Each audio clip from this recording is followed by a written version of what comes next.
মই গছে কৈছোঁ, এই পৃথিৱীখনক জীয়াই ৰাখিবলৈ আটাইতকৈ বেছি প্ৰয়োজন মোৰ হয়। মই পৃথিৱীখনক সেউজময় কৰি ৰাখিছোঁ। পিছে লাহে লাহে সেউজীয়াবোৰ ডাঙৰ ডাঙৰ অট্টালিকালৈ ৰূপান্তৰ হ'ল। মোৰ সংখ্যা দিনে দিনে কমি আহিল।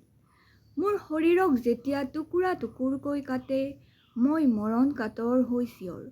কিন্তু চিঞৰবোৰ সিহঁতে নুশুনে। কাটি যায় ইডালৰ পিছত সিডাল প্ৰকাণ্ড গছ। মোৰ তেজ নোলায়, সেইকাৰণে মোৰ যন্ত্ৰণাবোৰ নেদেখে।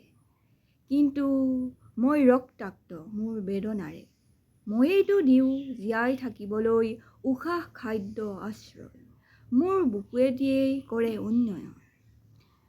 সিহঁতে মোক মনত পেলাই মাতো এটা দিনত 5 জুন বিশ্ব পৰিৱেশ দিৱস। সিহঁতে মোক আদৰ কৰে, সেইদিনা ফটো উঠে মোৰ লগত। বাকী দিনবোৰত মই অৱহেলিত। মই গছে কৈ আছোঁ, মই গছে কৈ আছোঁ।